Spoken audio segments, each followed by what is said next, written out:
gente contextualizar, então, né, é importante trazer, assim, porque a cultura hip hop, antes dela se transformar numa cultura, né, ela surgiu de um movimento orgânico, né, da periferia do Bronx, né, principalmente 100% a periferia negra do Bronx, né. Então a gente entende, a gente tem que entender como que era esse bairro, como que era essa época, qual era a realidade dessa juventude.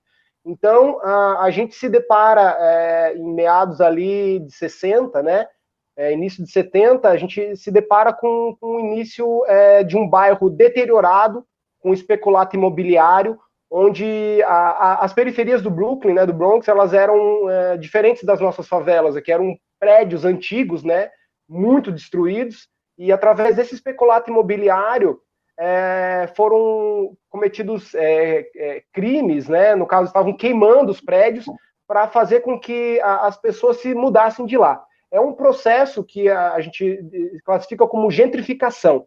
A gentrificação, ela nada mais é do que tirar o povo pobre dos lugares, maquiar, dar uma limpadinha, é isso que eles usam, esse termo chulo de limpada, para que novos moradores com um poder aquisitivo maior valorizassem o espaço. Então essa juventude, ela via de um lado o seu bairro sendo destruído e de outro lado a ociosidade, né, enfim, tudo isso que não só as periferias são acometidas, a criminalidade.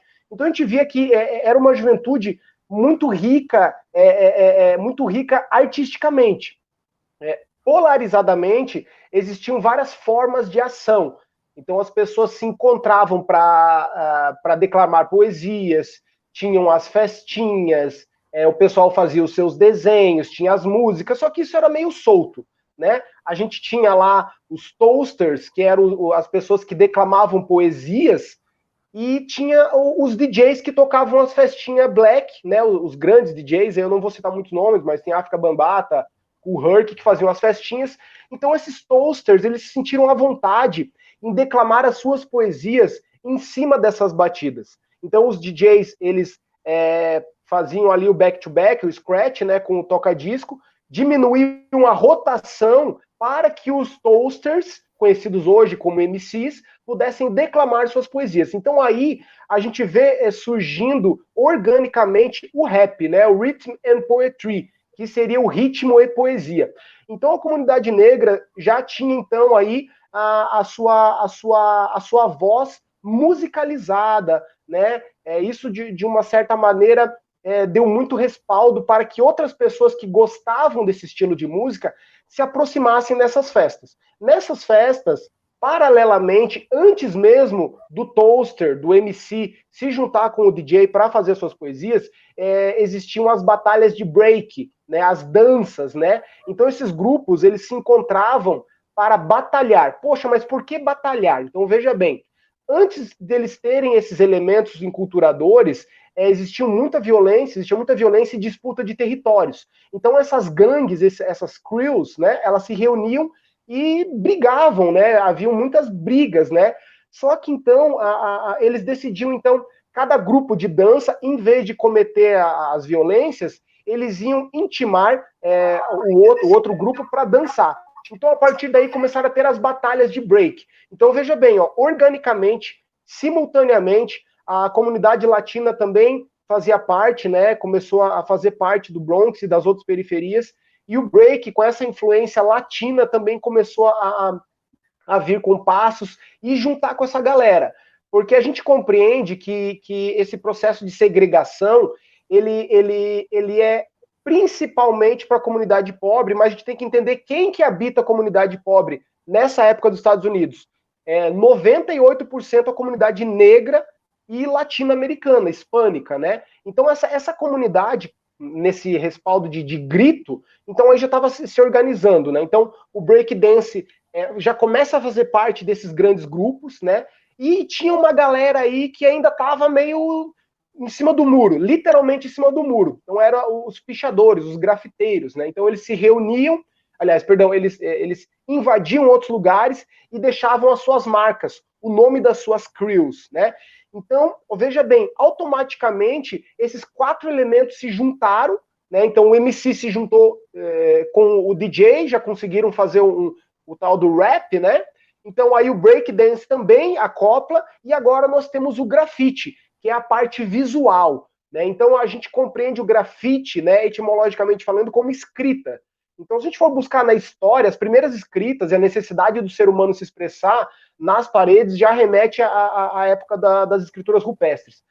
Só que, veja bem, tudo isso naturalmente começou a acontecer e ainda não tinha um nome. Era um movimento que ainda não era um movimento cultural, ainda não era considerado uma cultura, porque eles ainda não sabiam muito bem como que isso ia acontecer. Até que veio um rapaz muito importante para a cultura hip hop, que foi o África Bambaataa, né? Não, ele foi uma das pessoas, enfim, Grandmaster Flash, Kool Herc, tinha outros caras muito quentes na época, mas o África Bambaataa, ele começou a fazer parte de um movimento que depois a gente vai falar também, que é a Zulu Nation, né? Então o África Bambaataa, ele viu, achou muito interessante esse ritmo, ele era DJ, e ele denominou, ele que denominou, juntou a palavra, então, hip hop, que seria, traduzindo na íntegra, pule e mexa os quadris. Então, poxa, pule e mexa os quadris? Como assim? Então esse nome, ele acabou vindo no sentido musical da coisa. Por isso que o pessoal confunde hoje. Ah, vamos ouvir hip hop. Vamos ouvir. Você já viu aquele hip hop? Na verdade, não é errado, não é errado.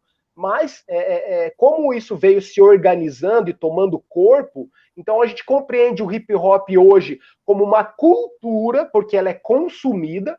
Então a gente sabe que cultura não é necessariamente um quadro, né? O próprio ato de eu tomar chimarrão é uma cultura regionalista. Então, essa cultura começou a se sintetizar, né, se expandir além mundo, todas as periferias se apropriaram. É interessante, depois eu vou passar até a palavra para o Diego para ele tentar trazer essa situação aí sobre apropriamento cultural, porque assim, uma vez que a cultura veio dos guetos nova-iorquinos, predominantemente negra, e outras etnias se apropriam dessa cultura sem o devido respeito, acabam acontecendo uns ruídos na comunicação que a gente mais para frente vai trazer aí. Mas dando essa contextualizada para não se estender muito, basicamente foi isso, né? Uma juventude que não tinha uma ferramenta para se comunicar, na expressão mesmo. Então surgiu como movimento cultural, vendo a se solidificar como cultura, que hoje a gente então conhece aí como cultura hip hop. Eu acho que eu consegui fazer um pouco esse apanhado aí,